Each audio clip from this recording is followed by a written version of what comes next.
Hi friends, നമസ്കാരം. കഥ കേൾക്കാനിരിക്കുന്ന എല്ലാവർക്കും കൃഷ്ണാസ് സ്റ്റോറി ടൈമിലേക്ക് സ്വാഗതം. രാമായണം കഥ കേൾക്കാം. സചിത്ര രാമായണം എന്ന ഈ പുസ്തകത്തിൻ്റെ രചയിതാവ് കെ മനോജ് കുമാർ. പ്രസിദ്ധീകരണം സിസോ പബ്ലിഷേഴ്സ്, തിരുവനന്തപുരം. ഓഡിയോ കൃഷ്ണകുമാരി. എല്ലാവർക്കും ശ്രീരാമചന്ദ്ര ഭഗവാന്റെ അനുഗ്രഹാശിസുകൾ ഉണ്ടാകട്ടെ എന്ന് പ്രാർത്ഥിക്കുന്നു.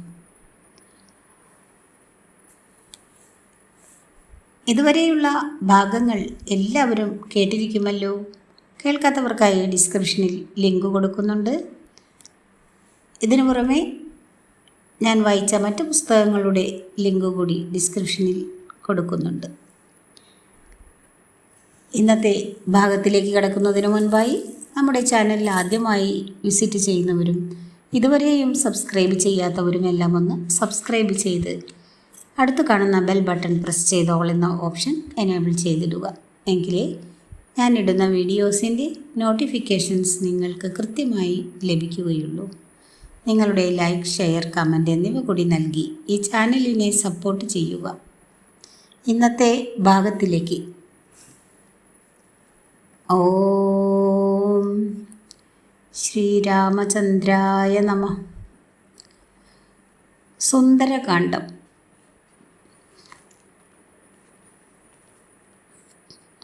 സമുദ്രലംഘനം. സീതാന്വേഷണത്തിന് ആകാശമാർഗത്തിൽ പോകുവാൻ ഹനുമാൻ തീരുമാനിച്ചു. നിശ്ചയ ഗാംഭീര്യത്തോടെ അദ്ദേഹം നടക്കുമ്പോൾ ആ മാറിടം കൊണ്ട് അനേകം വൃക്ഷങ്ങൾ നിലം പതിച്ചു. വനത്തിൽ താമസമാക്കിയിരുന്ന യക്ഷകിന്നര ഗന്ധർവന്മാർ ആ കാഴ്ച കണ്ട് അത്ഭുതസ്തബ്ധരായി. തൻ്റെ ലക്ഷ്യം പൂർത്തീകരിക്കാൻ കഴിയുമാറാകണേ എന്ന് സൂര്യചന്ദ്രന്മാരോടും ത്രിലോക ചക്രവർത്തിയായ ദേവേന്ദ്രനോടും പ്രാർത്ഥിച്ചു. തൻ്റെ പിതാവായ വായു ഭഗവാനോടും പ്രപിതാമഹൻ ബ്രഹ്മാവിനോടും എല്ലാ ഭൂതങ്ങളോടും ഹനുമാൻ തനിക്ക് വിജയം പ്രാർത്ഥിച്ചു. പിന്നീട് കണ്ണുകളടച്ച് കിഴക്കോട്ട് തിരിഞ്ഞു നിന്ന് പിതാവായ വായു ഭഗവാനെ വീണ്ടും വണങ്ങി. അതിനുശേഷം തെക്കോട്ട് തിരിഞ്ഞു നിന്ന് ഏവരെയും അത്ഭുതപ്പെടുത്തുമാറ് ശരീരം വലുതാക്കുവാൻ തുടങ്ങി. അത് വളർന്ന മഹാമേരു പോലെയായി. അല്പനിമിഷങ്ങൾക്കു ശേഷം 2 കൈപ്പത്തികളും മഹാപർവ്വതത്തിലൂന്നി മേലേക്ക് കുതിക്കുവാൻ തയ്യാറെടുത്തു. ഹനുമാന്റെ കൈകളുടെ ശക്തിയിൽ പാറക്കെട്ടുകൾ പോലും അടർന്നു വീണു. ഭൂതഗണങ്ങൾ മല തകർക്കുന്നു എന്ന് ഭയന്ന് വിദ്യാധരന്മാർ ഓടി രക്ഷപ്പെട്ടു. പിന്നീട് മാത്രമാണ് അവർ മനസ്സിലാക്കിയത് സീതാന്വേഷണത്തിനായി പുറപ്പെട്ട ഹനുമാന്റെ വിക്രിയയാണ് അതെന്ന്. ഹനുമാൻ ദേഹം ശക്തിയായി കുടഞ്ഞു. ഇടിനാദം പോലെ ഒന്നലറി. വാല് ശക്തിയായി ഒന്ന് ചുഴറ്റി ശ്വാസം ഉള്ളിലേക്ക് വലിച്ചു. പിന്നീട് വാനരന്മാരോട് ഇത്രയും കൂടി പറഞ്ഞു: ശ്രീരാമസ്വാമിയുടെ ബാണം പോലെ ഞാൻ ലങ്കയിലേക്ക് പോവുകയാണ്. അവിടെ ലങ്കയിൽ ദേവിയെ കണ്ടില്ലെങ്കിൽ പോയതുപോലെ തന്നെ ഞാൻ മടങ്ങിയെത്തും. ഇല്ലെങ്കിൽ ഞാൻ രാവണനെ ബന്ധിച്ച് ഇവിടെ കൊണ്ടുവരും. ആവശ്യമെന്ന് തോന്നിയാൽ രാവണനെ കൂടി തന്നെ ലങ്കയെ പൊക്കിയെടുത്ത് ഇക്കരയെത്തും. പിന്നെ അവിശ്വസനീയമായ വേഗത്തിൽ മേലോട്ട് കുതിച്ചു. ആകാശത്തിലെത്തിയ ഹനുമാൻ രാമചന്ദ്രനെ മനസാ സ്മരിച്ചു. അനേകം വൃക്ഷങ്ങളും ലതകളും ഹനുമാന്റെ ശരീരത്തോടൊപ്പം കൂടെ പോന്നിരുന്നു. വേഗതയുടെ കൂടുതൽ കാരണം അവയെല്ലാം സമുദ്രത്തിൽ വീണു തുടങ്ങി. ആ പോക്ക് കണ്ടാൽ ആകാശവും സമുദ്രവും മുഴുവൻ കുടിക്കുവാൻ തയ്യാറായി വരികയാണോ എന്ന് തോന്നുമായിരുന്നു. ഒരു വലിയ പർവ്വതത്തിൻ്റെ 2 ഭാഗങ്ങളിലായി കത്തുന്ന തീക്കുണ്ടമായി തോന്നിച്ചിരുന്ന മാരുതിയുടെ കണ്ണുകൾ. ആ ശിരസ്സു കണ്ടാൽ മറ്റൊരു സൂര്യൻ ആകാശത്തിൽ കത്തി നിൽക്കുകയാണോ എന്ന് തോന്നിച്ചു. പിന്നിൽ ഉയർന്നു നിൽക്കുന്ന വാൽ ഇന്ദ്രചാപം പോലെയും തോന്നി. വടക്കുനിന്ന് ഒരു കൊള്ളിമീൻ തെക്കോട്ട് പറക്കുകയാണോ എന്ന് ചിലർ സംശയിച്ചു. ആഞ്ഞടിക്കുന്ന തിരമാലകൾ നെഞ്ചുകൊണ്ട് തല്ലിയമർത്തി ഹനുമാൻ യാത്ര തുടർന്നു. യാത്രയുടെ വേഗത്താൽ ഉളവായ കാറ്റടിച്ച് സമുദ്രത്തിലെ ജലം പലപ്പോഴും മാറിപ്പോയി. 30 യോജന നീളവും 10 യോജന വീതിയുമുള്ള ഒരു നിഴൽ സമുദ്രത്തിൽ പടർന്നു കിടന്നു. ശ്രീരാമദൂതുമായി ആകാശത്തിലൂടെ പാഞ്ഞു പോകുന്ന ഹനുമാനെ ദേവഗന്ധർവന്മാർ പൂമഴ പൊഴിച്ച് ആദരിച്ചു. സൂര്യതാപമേൽക്കാതിരിക്കാൻ ആദിത്യ ഭഗവാൻ തൻ്റെ ചൂടുള്ള കിരണങ്ങളെ തണുപ്പുള്ളതാക്കി. യക്ഷകിന്നരന്മാർ ഹനുമാനെ പ്രകീർത്തിക്കുന്ന കീർത്തനങ്ങൾ പാടി. ഈ അവസരത്തിലാണ് ഇക്ഷ്വാകു വംശത്തെ സ്നേഹിക്കുന്ന സാഗരം ഹനുമാന്റെ യാത്ര ശ്രദ്ധിച്ചത്. ശ്രീരാമചന്ദ്രൻ്റെ ദൂതുമായി പോകുന്ന ഈ മഹാന് ക്ഷീണമുണ്ടായാൽ തന്നെയാണ് ലോകം പഴിക്കുക. അതുകൊണ്ട് ഹനുമാന് വിശ്രമിക്കാനുള്ള എന്തെങ്കിലും സൗകര്യം ഉണ്ടാക്കിക്കൊടുത്തേ പറ്റൂ. ഇങ്ങനെ ചിന്തിച്ച ഉടനെ സാഗരം മൈനാക പർവ്വതത്തോട് പറഞ്ഞു, പാതാളത്തിലെ രാക്ഷസന്മാരെ ഭൂമിയിലേക്ക് പ്രവേശിപ്പിക്കാതിരിക്കാനാണല്ലോ അങ്ങയെ ദേവേന്ദ്രൻ ചുമതലപ്പെടുത്തിയിട്ടുള്ളത്. അതുകൊണ്ട് തന്നെയാണ് അങ്ങ് രാക്ഷസരുടെ മാർഗം തടഞ്ഞുകൊണ്ട് കടലിനടിയിലിരിക്കുന്നതും. എന്നാൽ ശ്രീരാമചന്ദ്രൻ്റെ ദൂതുമായി പോകുന്ന വാനരേന്ദ്രനായ ഹനുമാന് ആതിഥ്യമരുളേണ്ട കടമ നമുക്കുണ്ട്. അതിനാൽ അങ്ങ് അദ്ദേഹത്തിന് വിശ്രമിക്കാനുള്ള സ്ഥലമൊരുക്കണം. സാഗരത്തിൻ്റെ നിർദ്ദേശാനുസരണം മൈനാകം വെള്ളത്തിന് മുകളിലേക്ക് ഉയർന്നു. എന്നാൽ തൻ്റെ വഴിയിൽ പെട്ടെന്ന് ഉയർന്നു വന്ന പർവ്വതത്തെ കണ്ട് ഹനുമാൻ ഒരു തടസ്സമാണെന്ന് തെറ്റിദ്ധരിച്ചു. ഉടനെ തന്നെ ഏറ്റവും ഉയർന്നു കണ്ട പർവ്വത ശിഖരത്തിൽ തൻ്റെ നെഞ്ചുകൊണ്ട് ആഞ്ഞമർത്തി. അതിൻ്റെ ശക്തിയിൽ മൈനാകപർവ്വതം സമുദ്രത്തിൻ്റെ അടിത്തട്ടിലേക്ക് ആഴ്ത്തപ്പെട്ടു. സന്തോഷവാനായ മൈനാകം ഒരു മനുഷ്യരൂപം പൂണ്ട് തൻ്റെ കൊടുമുടിയിൽ അല്പം വിശ്രമിക്കുവാൻ അഭ്യർത്ഥിച്ചു. കാകുൽസ്ഥാവശ്യനായ സഗര മഹാരാജാവിൻ്റെ പുത്രന്മാരാണ് സാഗരം നിർമ്മിച്ചത്. ആ വംശത്തിലെ ശ്രീരാമചന്ദ്രൻ്റെ സേവകന് ഉപകാരം ചെയ്യുവാനാണ് മഹാസാഗരം തന്നെ അയച്ചത്. അല്പനേരം വിശ്രമിച്ച് യാത്ര തുടർന്നാലും ധർമ്മജ്ഞനായ അങ്ങയ്ക്ക് ആതിഥ്യമരുളുന്നതും പൂജിക്കുന്നതും എന്തുകൊണ്ടും ഉചിതമാണെന്ന് ഞാൻ കരുതുന്നു. കൃതയുഗത്തിൽ പർവ്വതങ്ങൾക്കെല്ലാം ചിറകുണ്ടായിരുന്നു. വായുവിൻ്റെ വേഗത്തിൽ അവർ യാത്ര ചെയ്തിരുന്നു. ദേവന്മാരും മഹർഷിമാരും ഇവ തങ്ങളുടെ മേൽ പതിക്കുമോ എന്ന് ഭയപ്പെട്ടു. അതിനാൽ ആയിരക്കണക്കിന് പർവ്വതങ്ങളുടെ ചിറകുകൾ ദേവേന്ദ്രൻ വജ്രായുധത്താൽ മുറിച്ചു കളഞ്ഞു. എന്നാൽ അങ്ങയുടെ പിതാവായ വായു ഭഗവാനാണ് സമുദ്രത്തിനടിയിൽ ഒളിപ്പിച്ച് എന്നെ ദേവേന്ദ്രനിൽ നിന്നും രക്ഷിച്ചത്. ചുരുക്കത്തിൽ എൻ്റെ ജീവൻ രക്ഷിച്ചത് അങ്ങയുടെ പിതാവാണ്. ഒരു തരത്തിൽ ഇതൊരു പ്രത്യുപകാരവുമാണ്. സന്തുഷ്ടനായ ഹനുമാൻ ഇങ്ങനെ പറഞ്ഞു, എനിക്ക് വിശ്രമിക്കുവാൻ നേരമില്ല. ശ്രീരാമചന്ദ്രൻ്റെ ആവശ്യം എന്നെ ധൃതിപ്പെടുത്തുന്നു. ഹനുമാൻ യാത്ര തുടർന്നു. ഇത് കണ്ട് ദേവന്മാരും മുനിമാരും ഹനുമാനെ പുകഴ്ത്തി. ഈ സമയം ദേവന്മാർക്ക് ഹനുമാന്റെ കരുത്തു പരീക്ഷിക്കണം എന്ന അഭിപ്രായമുണ്ടായി. അവർ നാഗമാതാവ് സുരസയെ കണ്ട് ഘോരരൂപിണിയായി ഹനുമാന്റെ മാർഗം തടസ്സപ്പെടുത്തണമെന്നാവശ്യപ്പെട്ടു.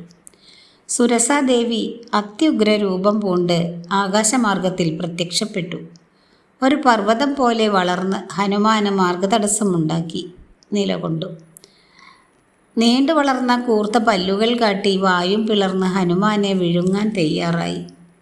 എടാ കുരങ്ങ, എനിക്ക് ഭക്ഷണമായി ദൈവമാണ് നിന്നെ ഇങ്ങോട്ടയച്ചത്.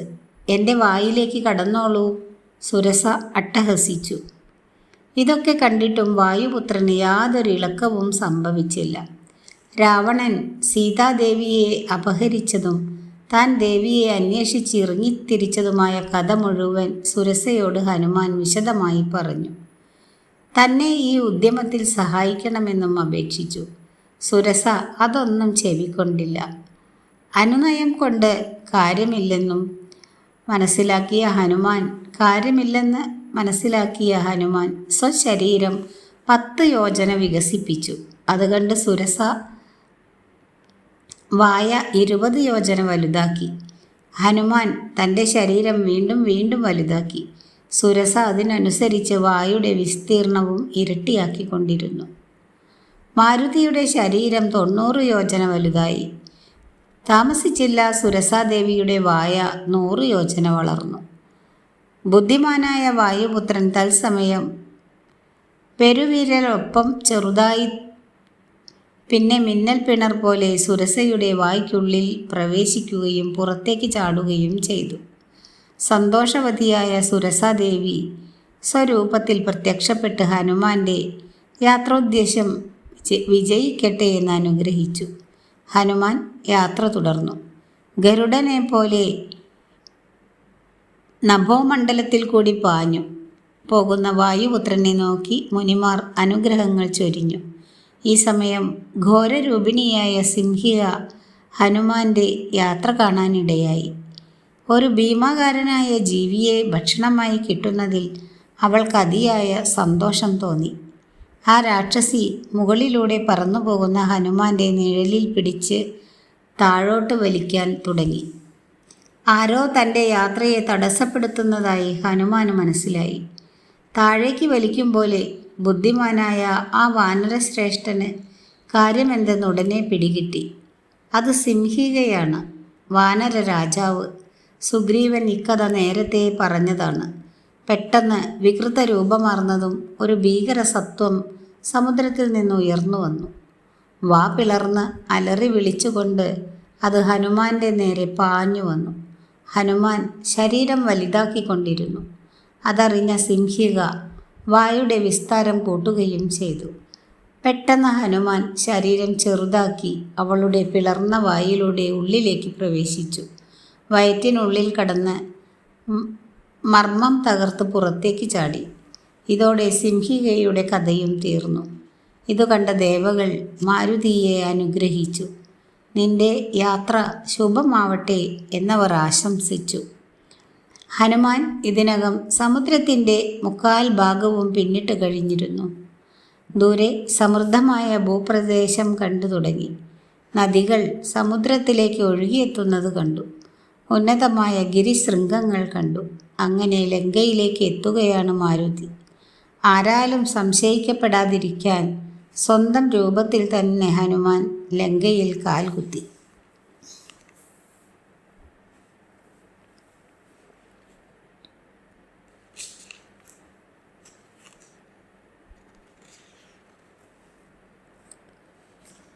അടുത്ത ഭാഗം ലങ്കാശ്രീ വിജയം. ലവണ മഹാസമുദ്രത്തെ വളരെ ലാഘവത്തോടെ കടന്നുവന്ന ഹനുമാനെ ലങ്കയുടെ സമൃദ്ധി അത്ഭുതപ്പെടുത്തി. ത്രികുടാചലത്തിലെ മനോഹരമായ ലങ്കാനഗരത്തെ ദൂരെ ഇരുന്ന് മാരുതി കണ്ണോടിച്ചു. പല രീതിയിലുള്ള കളിസ്ഥലങ്ങൾ, ജലാശയങ്ങൾ, പൂന്തോപ്പുകൾ, നയനാനന്ദകരമായ എത്രയെത്ര കാഴ്ചകൾ. നഗരത്തിനു ചുറ്റും രക്ഷാകവചമായ കിടങ്ങ്, അത് കഴിഞ്ഞാൽ ആരാലും തകർക്കാൻ കഴിയാത്ത അതിശക്തമായ കോട്ട. സീതയെ ലങ്കയിൽ എത്തിച്ചതോടെ ലങ്കയുടെ പരിരക്ഷ കൂടുതൽ ഉറപ്പാക്കിയിട്ടുമുണ്ട്. രാക്ഷസന്മാർ വില്ലേന്തി കോട്ടയ്ക്ക് പുറത്ത് ഇമചിമ്മാതെ കാവൽ നിൽക്കുകയാണ്. എവിടെയും പാറിക്കളിക്കുന്ന കൊടിക്കൂറകൾ, വെള്ളക്കീറുകൾ പോലെ വിശാലമായ രാജവീഥികൾ. വീഥികൾക്കിരുവശത്തും വെടിപ്പുള്ള രമ്യഹർമ്മ്യങ്ങൾ. ഇതു കണ്ടാൽ മറ്റൊരു അമരാവതിയാണോ എന്ന് തോന്നിപ്പോകും. ഇത്ര കരുത്തായി സംരക്ഷിക്കുന്ന ഈ കോട്ട തകർക്കാൻ സാക്ഷാൽ ശ്രീരാമചന്ദ്രൻ വന്നാൽ പോലും കഴിയില്ലെന്ന് ആണ് തോന്നുന്നത്. ആയിരക്കണക്കിന് വരുന്ന വാനരസേനയിൽ ഏറി വന്നാൽ 4 പേർക്ക് ഈ മഹാസമുദ്രം തരണം ചെയ്യാൻ കഴിഞ്ഞേക്കാം. അവർ ബുദ്ധിമാനായ സുഗ്രീവനും യുവരാജാവായ അംഗദനും യുധപതിയായ നീലനും പിന്നെ വായുപുത്രനായ ഹനുമാനുമായിരിക്കും. അവർക്ക് മാത്രം എന്ത് ചെയ്യുവാനാകും? ത്രികൂട ശിഖരത്തിലെ ലങ്കാപുരിയെ ഹനുമാൻ സൂക്ഷിച്ച് നിരീക്ഷിച്ചു. വിശ്വകർമാവാണ് ലങ്കാപുരി നിർമ്മിച്ചിരിക്കുന്നത്. അതിനാലാണ് ഈ നഗരി ഇത്രമേൽ കുറ്റമറ്റതായിരിക്കുന്നത്. ഹനുമാൻ വടക്കേ ഗോപുരവാതിൽക്കൽ എത്തി. ഇത്ര വലിയ ശരീരത്തോടു കൂടി ലങ്കയിൽ പ്രവേശിക്കുന്നത് ബുദ്ധിയല്ല എന്ന് വായുപുത്രൻ മനസ്സിലാക്കി. അസുരന്മാർ ക്രൂരന്മാരാണ്, പരാക്രമികളുമാണ്. അവരെ കബളിപ്പിച്ച് ഉള്ളിൽ പ്രവേശിക്കുന്നതാണ് ഉചിതം. എന്തെങ്കിലും ഉപായം പ്രയോഗിച്ചു വേണം സീതാദേവിയെ കണ്ടെത്താൻ. താൻ ഉള്ളിൽ പ്രവേശിച്ചതും ദേവിയെ കണ്ടുമുട്ടുന്നതും മറ്റാരും അറിയുകയും ചെയ്യരുത്. അറിഞ്ഞു കഴിഞ്ഞാൽ തങ്ങളുടെ പിന്നീടുള്ള ഉദ്യമത്തിന് അത് തടസ്സമാവുകയും ചെയ്യും. അതുകൊണ്ട് ഒരു നല്ല ദൂതൻ എന്ന നിലയ്ക്ക് വിവേകമാണ് ഇത്തരം അവസരത്തിൽ വിനിയോഗിക്കേണ്ടത്. ഇല്ലെങ്കിൽ മഹാസമുദ്രം ചാടിക്കടന്നതും തന്നെ വെറുതെ ആകുകയും ചെയ്യും. അങ്ങനെയെങ്കിൽ ഏത് രൂപത്തിൽ ഉള്ളിൽ പ്രവേശിക്കും? ഒരു രാക്ഷസന്റെ രൂപത്തിലായാലോ? എന്നാലും പ്രശ്നങ്ങളുണ്ട്. അപരിചിതനായ രാക്ഷസനെ അവർ പെട്ടെന്ന് ശ്രദ്ധിച്ചെന്നിരിക്കും. ഇവിടെ കാറ്റുപോലും രാക്ഷസരുടെ സമ്മതത്തോടു കൂടിയാണ് വീശുന്നത് എന്ന് തോന്നുന്നു. ഈ രൂപത്തിൽ ഇവിടെ അധിക നേരം നിൽക്കുന്നതും ഭംഗിയല്ല. രാക്ഷസന്മാർ എന്നെ പെട്ടെന്ന് കണ്ടെത്തും. എൻ്റെ രൂപത്തിൻ്റെ വലിപ്പം വളരെ ചെറുതാക്കിക്കൊണ്ട് രാത്രിയിൽ ഉള്ളിലേക്ക് കടക്കാം. ഹനുമാൻ ഇങ്ങനെ തീരുമാനിച്ചു. എന്നിട്ട് ഒരു സാധാരണ വാനരനെ പോലെ ദേവിയെ അന്വേഷിക്കുകയും ചെയ്യാം. സന്ധ്യയാകുന്നതും കാത്ത് ഹനുമാൻ അവിടെയിരുന്നു. രാത്രിയായപ്പോൾ തൻ്റെ രൂപമൊന്ന് മാറ്റി ഒരു പൂച്ചയുടെ വലിപ്പം മാത്രമുള്ള സാധാരണ കുരങ്ങനായി മാറി ഹനുമാൻ. പിന്നെ ലങ്കാരാജ്യത്തിലേക്ക് പ്രവേശിച്ചു. ശരത്കാല മേഘങ്ങളെപ്പോലെ വെണ്മയാർന്ന ബഹുനില കെട്ടിടങ്ങൾ അളകാപുരിയെ ഓർമ്മിപ്പിച്ചു. പ്രകാശമാനമായ പൊന്മതിലിന് സമീപം മാരുതി അല്പമൊന്ന് നിന്നു. എവിടെയും കിങ്ങിണികളും കുടമണികളും തോരണങ്ങളും കൊണ്ട് അലങ്കരിക്കപ്പെട്ടിരിക്കുന്നു.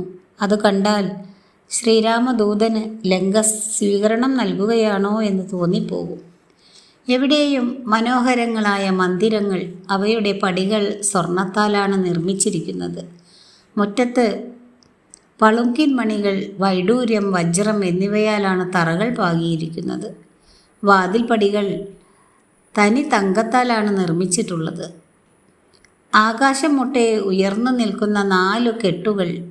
അരയന്നങ്ങളുടെയും മയിലുകളുടെയും ശബ്ദത്തിൽ അന്തരീക്ഷം മുഖരിതമാണ്. ചുരുക്കത്തിൽ ലങ്കാനഗരി ഒരു തീക്കുണ്ടം പോലെ പ്രശോഭിക്കുകയാണ്.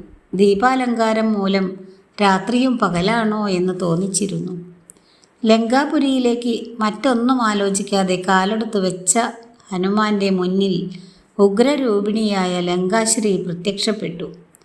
ആരും ഞടുങ്ങും വിധം അലറിക്കൊണ്ടിങ്ങനെ പറഞ്ഞു: എടോ വാനരാ, താൻ എന്തിനാണിവിടെ വന്നത്? എന്തായാലും തൻ്റെ ജീവിതം ഇതോടെ അവസാനിച്ചു. അതുകൊണ്ട് സത്യം പറയുകയാണ് നിനക്ക് നല്ലത്. നിനക്ക് ലങ്കയിലേക്ക് കടക്കാൻ എത്ര ശ്രമിച്ചാലും കഴിയുകയില്ല. ഹേ വിരൂപയായ സ്ത്രീ, നീ ആരാണ്? എന്തിനാണ് എന്നെ തടഞ്ഞ് നിർത്തി ഇത്തരം കാര്യങ്ങൾ പറയുന്നത്? എടോ വാനര, രാവണൻ്റെ ആജ്ഞ അനുസരിച്ച് ലങ്കാനഗരി സംരക്ഷിക്കുന്നത് ഞാനാണ്. എന്നെ കീഴ്പ്പെടുത്താൻ ആരാലും കഴിയുകയില്ല. ഞാനാണ് ലങ്കാനഗര ദേവത. ഇതിന് മറുപടി എന്നോണം ഹനുമാൻ മറ്റൊരു പർവ്വതം പോലെ ലങ്കാലക്ഷ്മിക്ക് അഭിമുഖമായി നിന്നു. എന്നിട്ട് ഇത്രയും വിനീതനായി പറഞ്ഞു: എല്ലായിടങ്ങളിലും അലങ്കരിക്കപ്പെട്ടിരിക്കുന്ന ലങ്കാനഗരി കാണണമെന്ന ആഗ്രഹത്തോടെയാണ് ഞാൻ ഇവിടെ എത്തിയത്. എനിക്കതിന് അനുമതി നൽകിയാലും. ഈ വാക്കുകൾ ലങ്കാശ്രീയെ കൂടുതൽ കോപിഷ്ഠയാക്കി. എന്നെ ജയിക്കാതെ ആർക്കും ഈ ലങ്കാരാജ്യത്തേക്ക് കടക്കാനാവില്ല. ലങ്കാലക്ഷ്മി ഘോരഗർജനത്തോടെ ഹനുമാനെ ഒന്നാഞ്ഞടിച്ചു. ഹനുമാൻ തൻ്റെ ഇടത്തെ കൈ ചുരുട്ടി തിരിച്ചൊരടിയടിച്ചു. രാക്ഷസിയാണെങ്കിലും ഒരു സ്ത്രീയാണെന്ന പരിഗണനയിലാണ് ഇടതു കൈകൊണ്ട് ഇടിച്ചതു തന്നെ. എങ്കിലും ആ ഒരിടി മതിയായിരുന്നു ലങ്കാശ്രീയെ കീഴ്പ്പെടുത്തുവാൻ. അവർ കബീന്ദ്രനോട് ഇങ്ങനെ പറഞ്ഞു: ഹേ ശക്തിമാനായ വാനര, ഈ ലങ്കാനഗരി ഞാൻ തന്നെയാണ്. അങ്ങ് ശൗര്യം കൊണ്ട് എന്നെ പരാജയപ്പെടുത്തി എന്നാണോ എന്നെ ഒരു വാനരൻ കീഴ്പ്പെടുത്തുന്നത്? അന്ന് രാക്ഷസന്മാർക്ക് ആപത്ത് സംഭവിക്കുമെന്ന് ബ്രഹ്മാവ് എനിക്ക് വരം നൽകിയിട്ടുണ്ട്. അതിനാൽ രാക്ഷസകുലത്തിന് വിനാശകാലമായെന്ന് എനിക്ക് മനസ്സിലായി. താങ്കൾ ലങ്കയിൽ കടന്ന് സതീരത്നമായ സീതാദേവിയെ കണ്ടുകൊള്ളൂ.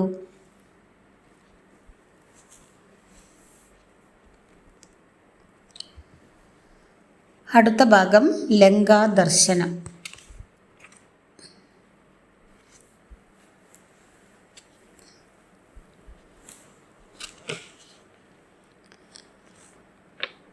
അടുത്ത ഭാഗമായ ലങ്കാ ദർശനം അടുത്ത വീഡിയോയിലൂടെ കേൾപ്പിക്കാം. ഇതോടുകൂടി ഇന്നത്തെ ഭാഗം അവസാനിപ്പിക്കുന്നു. വീഡിയോ ഇഷ്ടമായാൽ എല്ലാവരും ഒന്ന് ലൈക്ക് ചെയ്യുക. താങ്ക്